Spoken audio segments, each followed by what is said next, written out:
Hello and welcome to the Fiona Small Show. I am joined with a special guest, none other than Chanel Ambrose. Welcome, Chanel.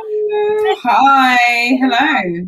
Hi, thank you for joining me. So what I'm going to do, I'm going to hand straight over to you. So introduce yourself and tell everybody who you are. So I'm Chanel Ambrose, and I am the founder and CEO of Camel London Creatives, which is a managing agency that manages diverse talent and influencers. I'm also a content creator myself. I've been doing YouTube for like 10 plus years. And also I'm a mum and a wife, and yeah, that's basically me.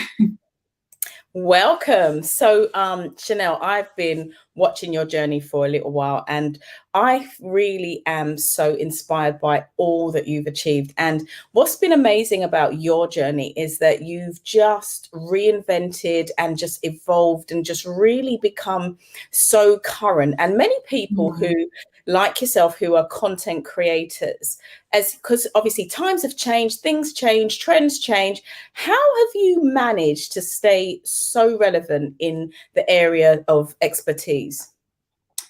I personally have rebranded myself like several times just to find my feet. I think I started at a good time pretty early, where I guess there was a lot less dark skin plus size content creators on YouTube, for example, and blogging.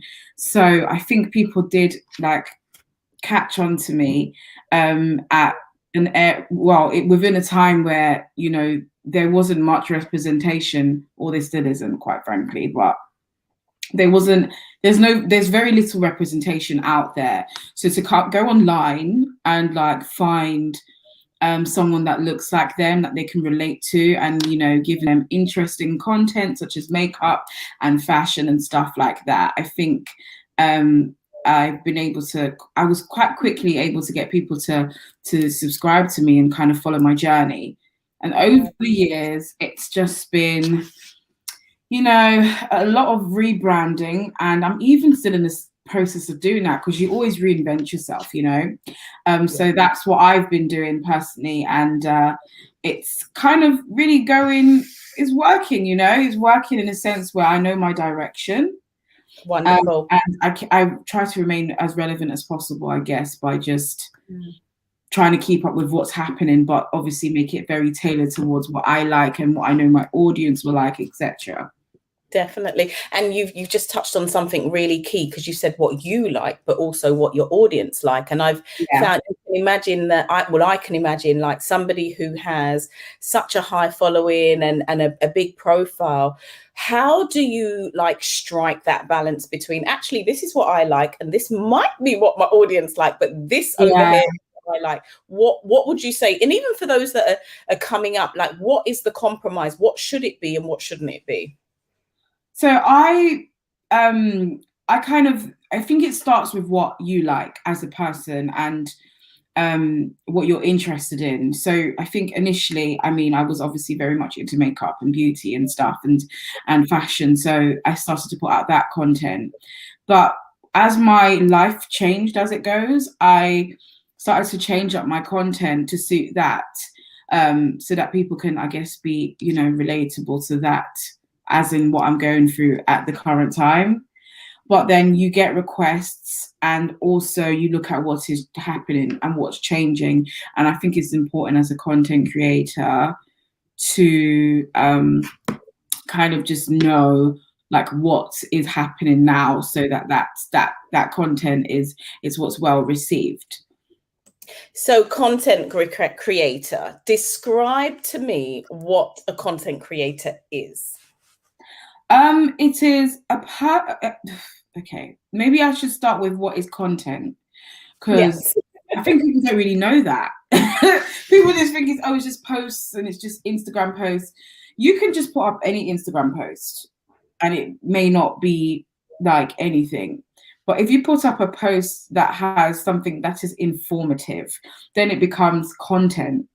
you know. So I personally, I like to see posts that is going to tell me something. So if you've got a makeup look and you've told me in the post that these are my brows are by such and such, and or even in the caption, if there's some type of elaboration there, then it takes it from just being a picture of yourself to an actual content that is useful information for somebody to kind of, you know, go away with that. And then obviously a creator is the person's created it. So when you put that together as a content creator. Yeah.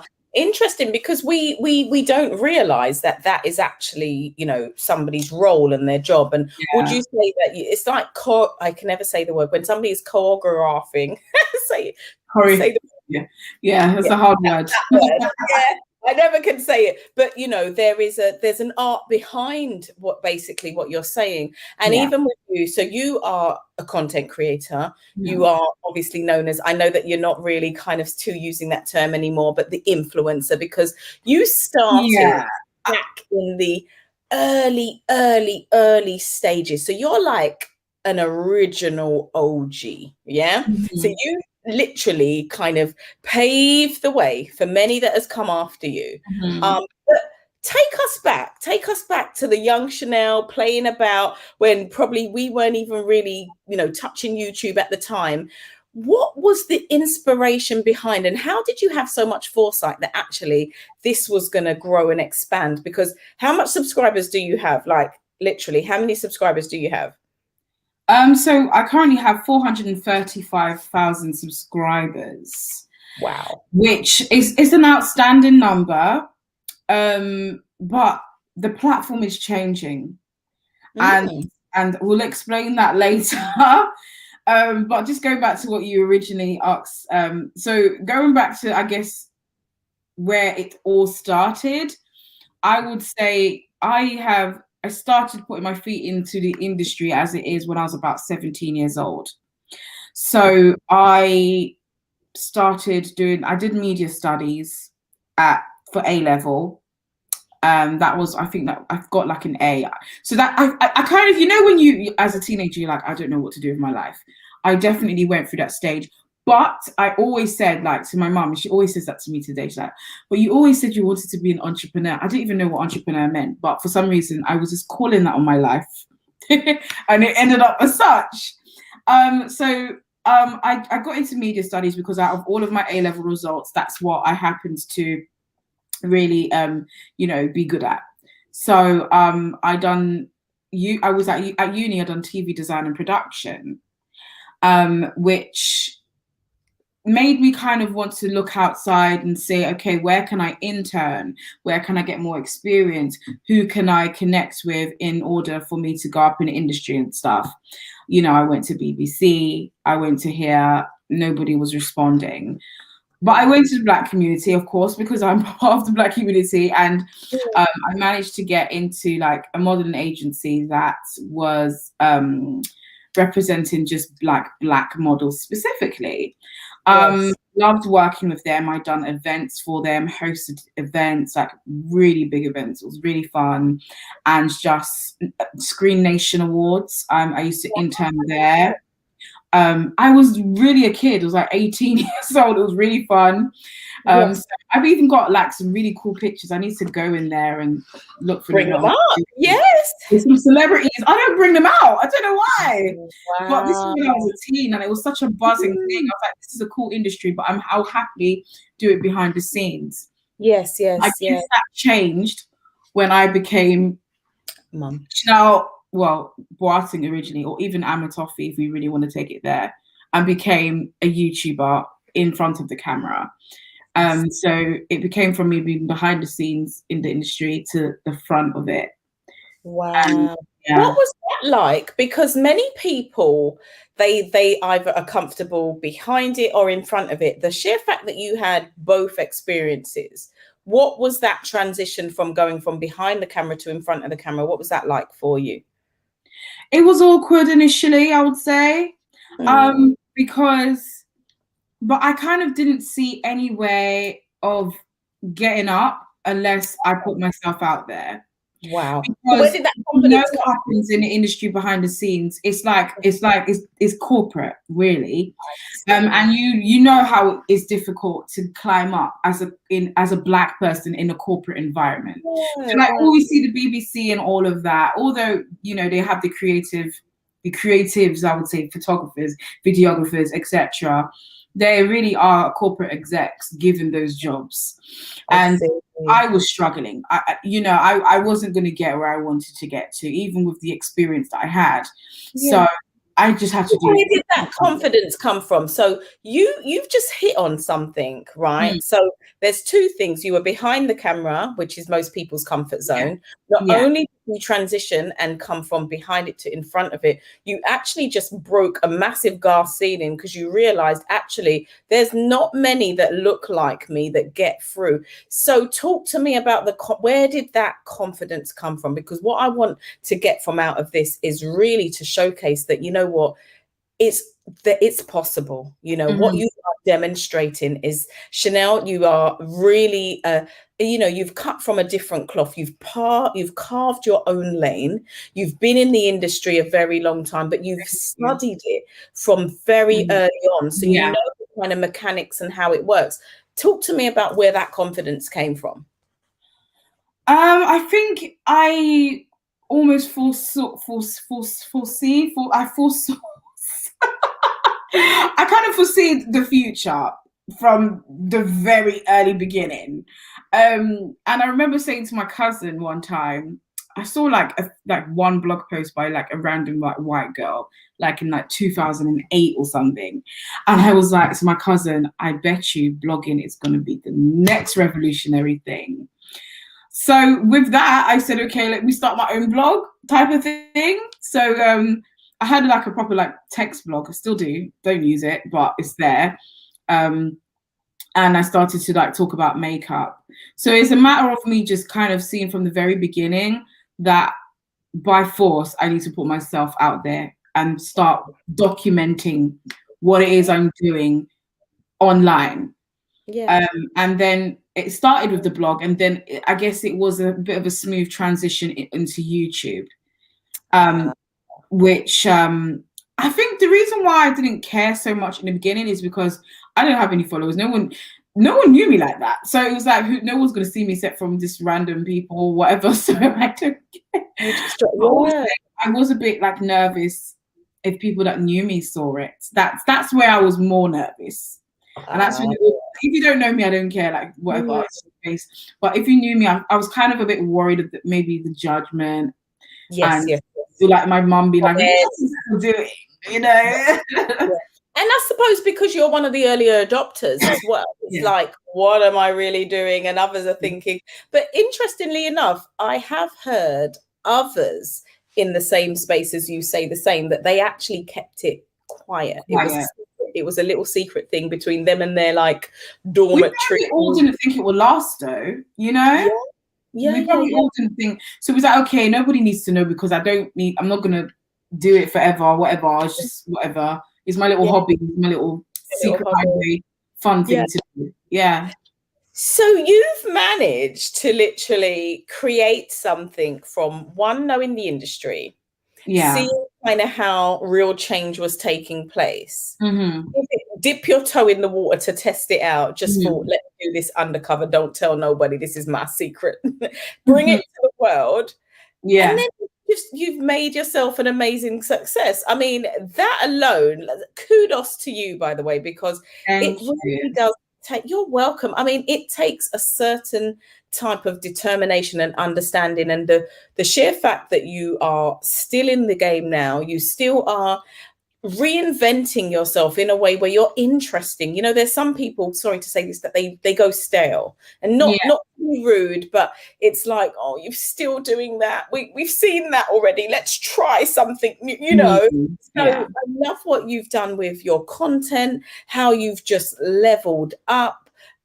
You've also, you're a mother. Let's jump on to kind of being a mother, being a woman in business. You're also a wife. I mean, talk to me about and I reason why I want us to kind of talk about this is because there are so many excuses that we could use why we don't do stuff, and especially when we've got our children, we've got responsibilities. How do you juggle motherhood, wifehood, and businesshood, if there's such a word? It is challenging, but I look forward to serving each purpose and doing it as best as I could.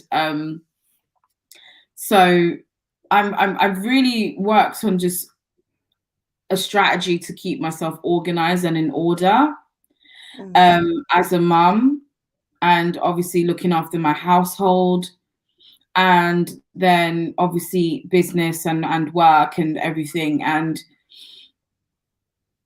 I have to do things to help myself, like, you know, my elder son is in school during the day, and then my youngest is in nursery as well, which those are the things that I've had to invest in. That's a part of it. You have to invest, you know, that part of it in order for you to be able to get your business done.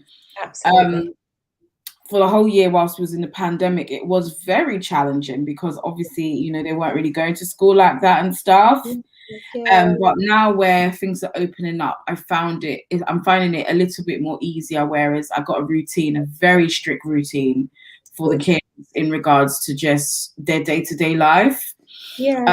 And ensuring that they're in school and utilizing the time when they're not with me to work. Absolutely. And how do you keep motivated though? Because I often get that question. What motivates you? Yes, we know our children motivate us. Yes, we know the bag motivates us. Yes, we know, you know, we got bills to pay and all the rest of it. But how if you were going to be, let's be transparent here. Let's kind of take all the kind of airs and graces and let's be super real, because I know there are times when I would rather have a little social media scroll, I'm not going to lie, than to respond to those emails that I know they need to get responded to, or I've got stuff to do. I will go on a little scrolling binge. Yeah, I mean, we all do it. I do literally in the middle of things, literally go and scroll because it's like a second nature thing now, isn't it? It's like, let me grab my phone and see what's happened. And it's okay to do, especially, I suppose, the space that you operate in as well. A lot of what you do is, you know, online. It's in front of the camera. It's, you know, people probably commenting and responding. What do you think social media has done to kind of all of us? Because I'm a bit of a dopamine, you know, addict. Confession. But also I realize that there's times when, you know, if we bring it back to motherhood, that I need to make sure that I am present. So I've become a little bit more aware now of making sure that I put my phone down, or I put, you know, things that I know, Fiona, give it a rest so that I can be present. And it is that simplistic of making a noise behind, sorry. That's okay. What do we do? How do you, you know, balance that out with regards to the whole work-life balance? I call it work-life blend, because we're literally just trying to blend our things. That word balance, we'll always try and strive for it. The reality of it is that, you know, what does balance look like? Balance is just trying to blend your life. What does that look like for you, from being a mother and everything else that you know you have, because you've got a business to run and you've got responsibilities of others? And that's the bit when you're a business owner that becomes quite a bigger responsibility. What would you say to others, you know, thinking about that or feeling like, oh, I can't do it because I'm a mum and I've got all these other responsibilities? Yeah, so for me, as I said previously, it's kind of like I do need to kind of weigh out my priorities and ensure that I kind of go through a tick list of like to do, what I have to do, what I've got to do next, etc.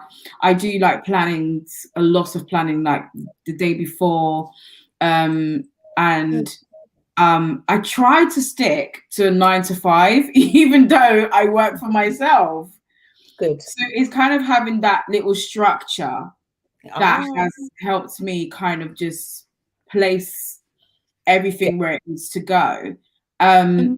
And so far, so okay, I guess. It Yeah. doesn't always go to plan. There could Mm. be times where I'm like, I'm This going is to too go much. lie down. Yes.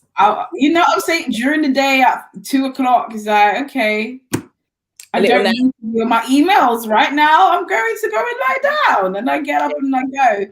Yeah. But I That's always a know good that I point, have to though. come back to it. Yeah. Yeah, that's a really good point. Having little siestas, I am one for them. Even if it's just a little half hour, 45-minute Yeah. power, you come back ready to go. You just feel awake, Yeah. I really do. So there's absolutely nothing wrong with that. I do it Yeah. myself. I'm really glad that you do that too. Trust me, So it's actually yeah, it's very rewarding. it But is. sometimes I obviously got to get up because I mean I'm working for others as well, like, other talent. Yes. And I want to ensure like that their businesses are still running. So I'm not even just thinking about myself and my business needs. I have to ensure that, I get up and I do the best I could to support the talent and ensuring that their emails are sent and their, Getting the job. day-to-day bits are sorted. Mm. So Um, what's about that? Because many people, they don't know what Camel London is. Tell they us don't. who you represent and where you go. Give us the full tea. Go ahead. Okay, so Camel London Creatives is a talent management agency that represents diverse talent, Black talent. I'm starting to pull back from the word diverse. I feel like when I first started the agency, I probably was trying to be politically correct or whatever, because, in this industry, especially where I was trying to get to, I felt that we, as Black creators, had to almost kind of dim our shine Yes. so that we are not perceived as the stereotype. And as I get more comfortable with myself, I've been walking away from from that. Like I like being myself as much as possible. So I'm being so much more me online. I'm chill. Do you know what? At the same time, I'm like, do you know what? I feel I'm not saying I've made it, but I've done my due diligence for the Good. industry to the point where I don't care if you see me as the typical Black girl, etc. or whatever. I'm just gonna be myself. But if I'm Yes. being honest, initially I was very strategic on how my brand will be portrayed because I wanted Yes. to cut some checks. Let's be honest. Yes. But I had a very irritating experience that made me start the company. I was managed by a talent agency who were an all-white team, and I was the only Black person on their books. And even with all of that, you would expect, oh, she's the token girl, so she will get all of the opportunities and, she'll be spoilt with everything. I did not get not one deal from these people. All the deals that did come in were mine, as in like my old clients that just wanted to work on, new things with me, Yes. which Wow. is fine. Mm. However, a management agency's job is to develop. They did not develop me because they didn't know what to do with me, quite honestly. They didn't understand my needs as a Black creator and how to level up and navigate in the industry as a Black creator. So they failed in that instance. And I did say to them several times, like, so I want this part, I want to do this, can we work on this? And even the way I deal with my talent now, I could never deal with how they was dealing with me. I listen to my talent, I speak to them daily. Yes. And, even if their opportunities comes through their channels, which is likely because it's your platform out there, and we Right. have negotiations, that's not where it stops. It's really about the development of the artist or the creator. And we pay a lot of attention to that, knowing as, Black creators, how they're going to be perceived by brands and partners and stuff. how we're going to deal with them. So I opened the agency out of not anger, but a bit of an annoyance to that particular experience. Yes. And also there was another interesting experience I had where I kind of wanted to challenge the industry as well, regarding a creator who I feel that could have, I feel that basically as Black creators, we could do more to support the bubble we're in or whatever. Absolutely. And I didn't like the look at that. So I wanted to kind of challenge it. And that. is it that when you're looking at talent and you're looking at creators, when would you advise somebody to then look for a talent agency? What sort of numbers do they need to have following wise on Instagram, on their socials? Like, when is the right time to say, right, you know, I get approached by brands all the time, I need somebody to be that middleman and broker these deals? When is the right time to do that? It varies, because I genuinely think you don't need to have numbers like that to be a talent. If the talent is within you, if you've got something to offer the world, if you've got something to put out there that is going to be received, even if they haven't not found you yet, if your core audience hasn't found you yet, that is something to be worked with. Like, I could literally say to a talent who's probably doing something and it might not be going well, okay, scrap it and start again. But this time we're going to go in with a strategy. And I aim for the strategies to be natural. Like, I don't want it forced. I want the creator to be themselves, but we also got to work on how, you know, brands perceive you as well, because it's very important. You know, you can't be just doing the most and expect brand deals. It's just not going to work. Absolutely. So that's just mainly it. It's like, it's not even about having numbers. Like, I have under 100K on Instagram. In the influencer world, people, that's not actually a lot, apparently. You know, or it probably is. I don't know. But you've been certified because of my strategy and my approach to, you know, my content. You know?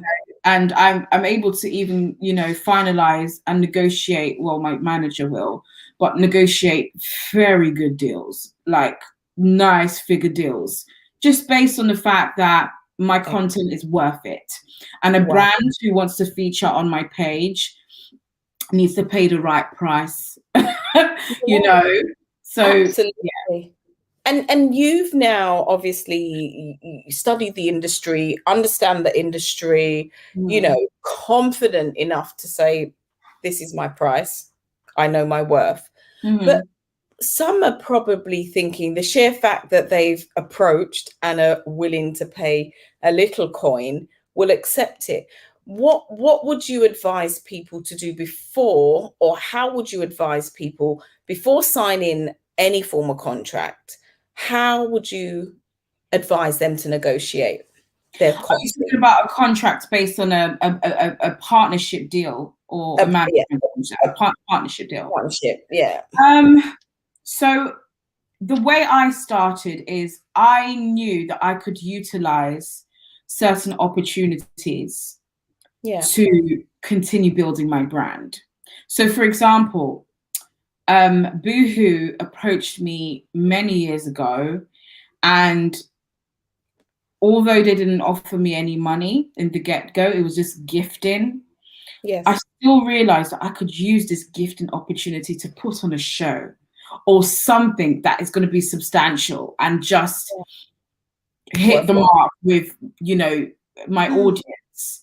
And that's what I did. I remember me and my husband, we went to their studio, because normally they just dash you the gift and say, now, just, sorry, I'm now speaking a picture.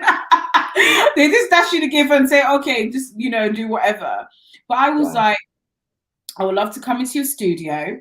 I'll bring my own camera set up and do a little catwalky thing and just make it wholesome content. And, you know, that video was well received, and it kind of just put out there that this is what I'm about. This is the quality and standard that I could offer. And Wonderful. therefore, various different brands, it might even just be gifting. But if I'm going to get this gifting, I'm going to utilize it for my benefit. So the next time I was having conversations with Boohoo, it was about conversations about what is the price going to be. So I always say to creators, gifting it doesn't pay the bills, but if you're so clever with it, you really can utilize that unpaid opportunity to monetize of it later. Even till date, I still get little gifting things from Estee Lauder, for example, and I put it on my stories. Yeah, you know, yeah. I mean, I'm at the stage now where I'm not going to like blast it for free. Yeah. And if I am going to, put Estee Lauder as a tag, I'm going to put their competitor in there as well, because you now have to fight for me. If you want me to solely put your products out, That's the strategy. so you've now got competition with L'Oreal. How about that? Oh, I like it. Strategies. Just be clever as a content creator. Mm. And brands will be like, oh, okay, she's put out the L'Oreal mascara. Ugh, we needed to put out our mascara. So that's when the conversation can turn into, let's talk about, a paid partnership. Excellent.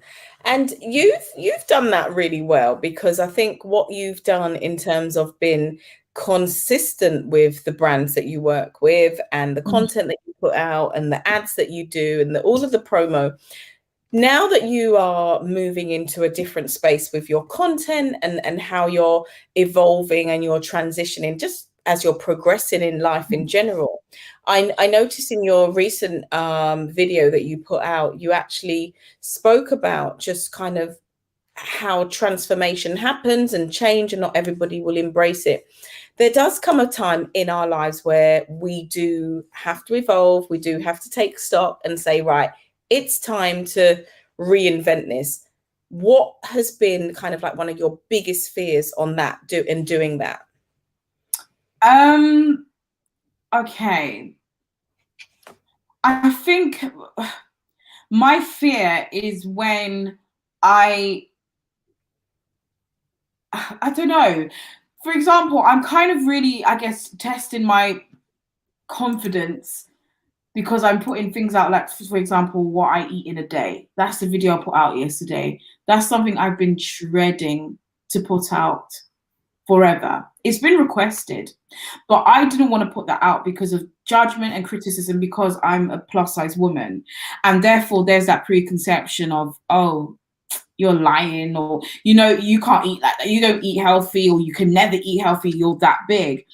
I guess I get worried and a bit afraid that people are going to think that my content isn't truthful. Wow. That's where my fears come from sometimes.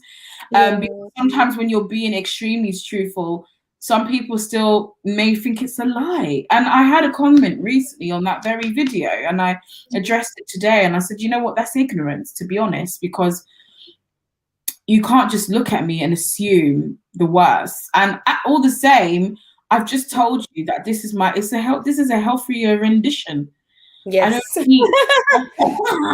It's a healthier rendition. I don't eat carrots every damn day. Hell no, we love a bit of potato chips and Chinese, babe. But I'm sharing with you what I'm working on right now to for balance and just well-being and all of that. So why does it have to be a lie? It's not a lie. And that's what I've been worried about, I think, is the fear of people not believing in my authenticity, to be honest with you. Yeah. So how do you manage the trolls? Because I think, that's something where when you are in the public eye, you have got a following that comes with the territory. And I think not many people prepare for what comes with that. Celebs have obviously been trained extremely well with that, and it's managed. But how have you managed the trolls? I ignore sometimes, block if I need to. and sometimes respond. It's either a sassy clap back or you know, I'm a woman and sometimes, you know, we've got things to say. It's either a sassy clap back I'll give you, or I genuinely, if it's a comment that has a bit of an element of truth in it, I will take that away and I will think about it and I may apply it to my life. So there's several approaches, just depending on my mood and depending on the comment, you know. Yeah, I mean, it can be quite mean. It can be a bit like a, you know, mean girls playground and all of that stuff. And, you know, I want to talk to you now a bit about the kind of women supporting women, girl power. Like, how real is it? Like, I'm kind of studying some stuff. And the reason why I want to bring that up is because I just want to know, like, what's your thoughts on that? Like, how genuine and sincere is this? Come on, girl, you know, sisters for life, all of this, you know, like, come on. What is your, give me some tea. Give me some tea. This should be the late show with Fiona Small. Yeah, this is still the tea edition. You know what? I have met some incredible women. I'll be honest with you. Some genuine women, Black women, who are willing to support because it's a natural thing for them. They're just rooting for you. But also the industry does have a fair share of competitors and, you know, insecure people who are scared that they will either match you or surpass you. And therefore you kind of can spot them, especially when, for example, you launch a new product or you have a certain specific, you know, opportunity that's big, and you can see that they've seen, but they've deliberately reserved and held back their interaction with that specific thing because perhaps it does bother them slightly. Maybe it was something they was going for and they didn't quite get, or maybe wasn't happy that you're the person of all people that got it over themselves. So that's the tea, babe. It's a shame though. I mean, literally, when you shine, we shine. Yeah. Absolutely. It should be the case. I should be able to celebrate you, look at you and be like, look at my girl Chanel, look what she's going on with, look at, even in everything that you've recently put out, you know, your transformation, your recent video about, you know, purchasing a home and where you started from to where you transitioned and how authentic and open and honest you, transparent you were. Not many people, Chanel, would have done what you did. And I salute you for that. I respect you for that. And I got on the phone and said, girl, I loved what you did, because that for me just showed you are really about it. Do you know what I mean? You are demonstrating, look, do you know what? You too, because this was me and this is what I did. Not many people would do that. But also, like you've just highlighted, some people will look at that and think, well, you know, and then you said some people are disengaging because maybe it is that they feel that's not attainable for them. And then others where you're saying, oh, I can't comment or I can't share because if I share and it goes viral because others have seen it, then they might not want to, you know, they might jump off of my platform and go over to her and start following her. I mean, what behavior and mentality is that? What is, there must be a name for that. What would you call it? What would you describe it as? I was going to say crab in a barrel, but I don't think it's crab in a barrel. I think it's got a different term. I think it's very much that, I don't know if it is imposter syndrome, because I think we all have it, you know, all have it. This platform, this is a new platform for me, this show. I'm still familiarizing myself with how the tech works, all the bits and pieces. As you rightly said, you've got to literally just put yourself out there and see what happens. And having the right people around to cheer you on, that support you, that you can even ask the questions to, because I'm sure people pick your brains a lot. And maybe because you've been somebody that has organically grown your following and your audience, people probably want to kind of tap into that, because what you have on your side is the numbers. And that's where your power lies, because we know that it's a numbers game within this kind of online space. So, I mean, what does the future hold? Like, talk to me about the kind of next stages of where we're going under the Chanel Ambrose brand, and what can people kind of expect from you, and what's the direction now? Well, there has definitely been a transition over the years. It was beauty, then it was fashion and beauty, then it became beauty, fashion, and lifestyle. And then it was fashion and lifestyle, and now it's just lifestyle. I'm creating a lifestyle brand because, in my opinion, it falls under all of it, the beauty, the fashion, it falls under lifestyle. And therefore, I can put in my journey just as a Black woman who is raising a young family, and my day-to-day life of what I do in a day, what I eat in a day, how I dress in a day, how I do my makeup in a day. It's a lifestyle thing. And I think people can be inspired by the lifestyle, in a sense where there is the stereotypes of Black women that we're all the same, loud, ghetto, and all of that. And trust me, I'm a bit of that as well. Oh, man. But some of that myself, I'm just who I am, really. Yes. But I am loving the woman I've become as well, whereas I can, refine myself when I need to be, and just get work done and get business done, and, get opportunities that I want for myself, and things that I don't want, So I want people to grasp the lifestyle. I'm not saying have my lifestyle. I'm saying or copy it or do what I'm doing. I'm just saying this is me, and I'm another type of Black girl. And I want people to embrace the fact that there are different types of Black women out there, that there is the loud one. You got Cardi. No, she's not Black. Is she Black? Ooh, are we live, girl? Are we live? I'm not sure. I think she might be else. Who is a ghetto-y kind of Black girl that is doing bits? Let's say like the Jada Cheeves. Yeah, I think girls. You've got that type of Black girl, but they're making their money and they're getting their coin. We've got to celebrate them too, because why? Because that's who they are. I just want all of us to succeed in whatever lane we want to. And whoever we are, let's to be true to ourselves, because that's what you're going to get. So if you're someone who's quote unquote ratchet, and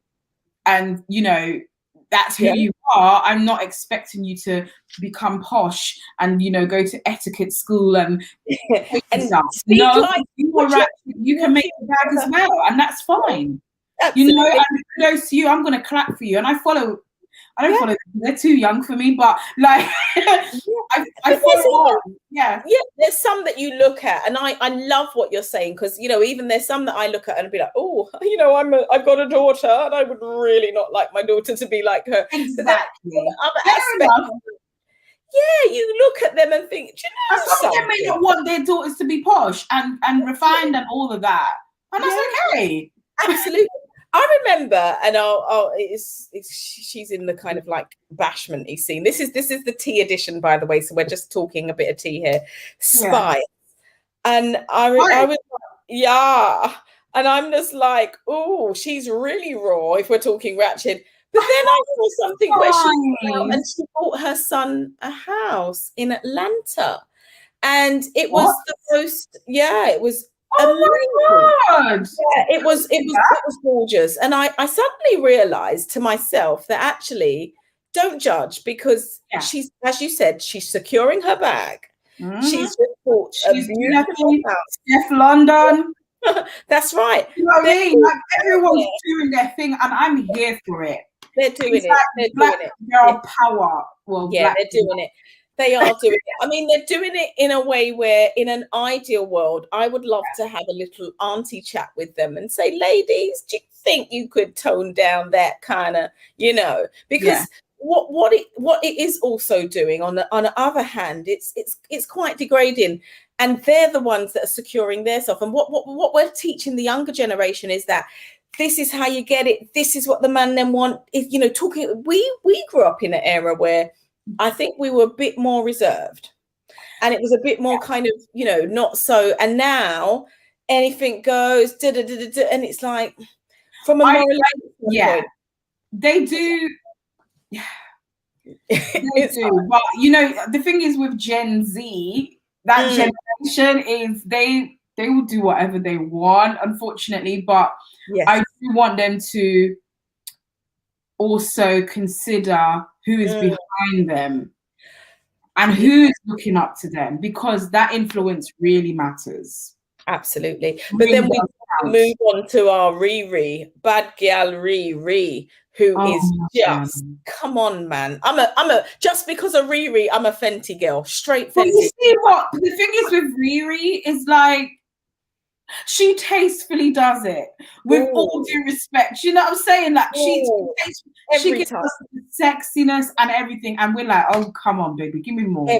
You know, even the older girls like us, we're like, oh, come on. They're like, you know, you're like, there is a difference between like how Fiona is doing her thing versus Megan Thee Stallion.